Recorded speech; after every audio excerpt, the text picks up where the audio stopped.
This Pennywise Recaps, and today we're reviewing the adventure fantasy, The Extraordinary Adventures of Adele Blanc-Sec. Get ready for incredible plot twists.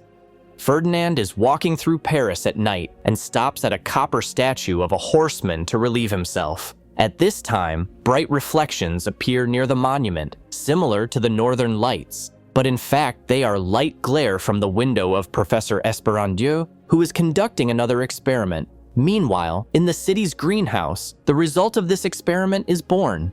A real pterodactyl hatches from an egg that is tens of thousands of years old. In hot Africa, the caravan finally reaches the pharaoh's tomb. The young traveler Adele and her assistants go downstairs, following the instructions she has been studying for a long time.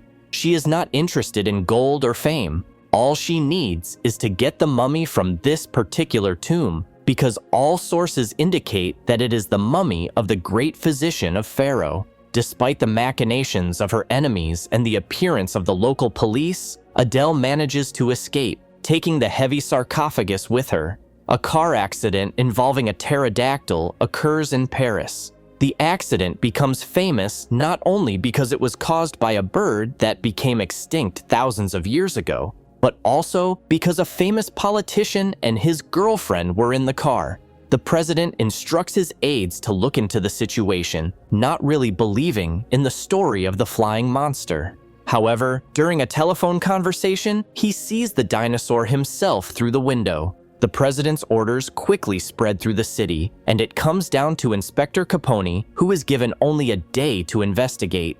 The first thing the policeman does is go to the museum, but the employees hide the fact that they found an empty eggshell and a broken window. After sending the detective to a graduate student who specializes in ancient creatures, Esperandieu is feeding his pet fresh steaks. When the police come to his house, he hides the bird on the balcony, closing the curtains tightly. However, the detective decides not to waste time and have lunch right during the conversation, taking a dish of boiled eggs from the basket. The smell of the eggs makes the pterodactyl come out to the guests, frightening them. The shocked inspector orders the arrest of the mad professor. A happy Adele arrives at the Paris train station with a huge wooden box. When she gets to her apartment, the housekeeper greets her with talk about how her eternal souvenirs from different countries are already too many in the room. But Adele isn't going to listen to her complaints, because she can't wait to unpack her find. Quickly paying for the services, she escorts the housekeeper out. After drinking a glass of wine, Adele goes into the next room, where her sister Agathe lies on the bed with a vacant look and a pin in her forehead. It was for her healing that Adele embarked on this journey. After talking to her sister, she returns to finally open the wooden chest. On the way out of the apartment, Adele meets her friend Andre, who brings another note. The young museum worker writes to her every day, but Adele is so busy with her adventures that she has no time to reply. Nevertheless, she takes the note, promising to read it during her evening bath. Meanwhile, Adele goes to the prison to visit her old friend Esperandieu and develop a plan to escape, as he is the one who is supposed to revive the doctor's mummy. Pretending to be a lawyer, Adele gets to meet her friend, but the deception is quickly revealed and she is thrown out of the gate. Attempts to sneak in under the guise of a nurse, a cook, and a nun also fail. A famous hunter, Saint-Hubert, arrives in the city and promises to find and deal with the pterodactyl quickly. The man goes to the Eiffel Tower, and while he spies the monster from the observation deck, the detective decides to have a juicy steak. Naturally, his lunch is again interrupted by a hungry bird. It seems that Esperandieu's execution is unstoppable. Then, Adele decides to use her last chance. She puts on her most beautiful dress and uses all her feminine charms to get to a meeting with the president and ask him to pardon her friend.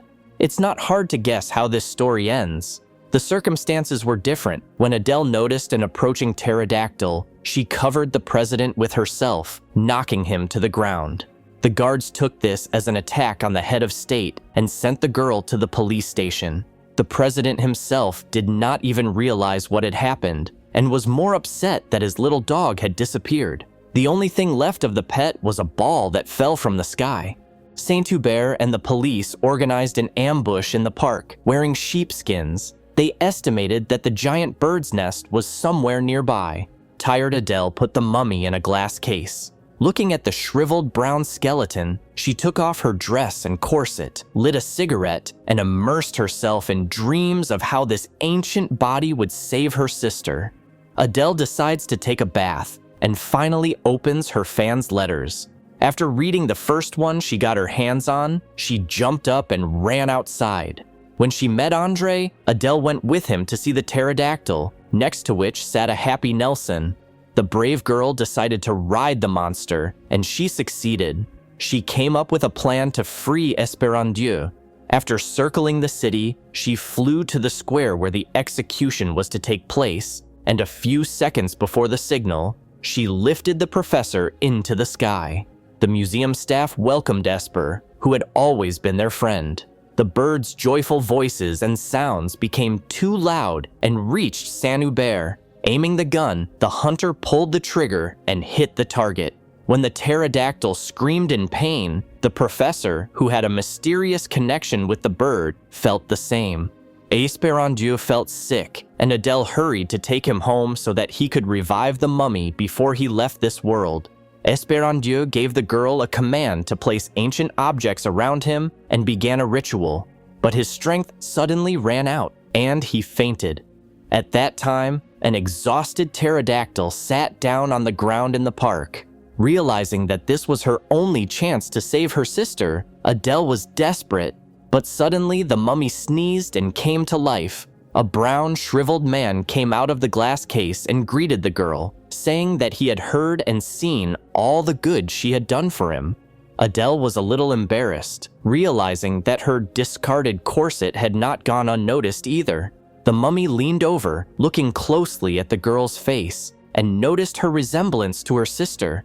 However, the ancient man explained that he had nothing to do with medicine. In his lifetime, he was an engineer and nuclear physicist. While the guest was drinking tea, Adele sadly told him about what had happened to her sister. 5 years ago, during a game of tennis, her shot was so strong that it knocked Agata down. She fell on a hairpin that had fallen out of her hair and has remained immobile ever since. Adele blamed herself for the incident and was always looking for a way to save her sister. The mummy apologized for being unable to help, but inadvertently mentioned that the ritual that had awakened him had also awakened all similar exhibits within a 2-kilometer radius. Adele grabbed the latest issue of the newspaper, which announced the exhibition of artifacts from Ramses's time.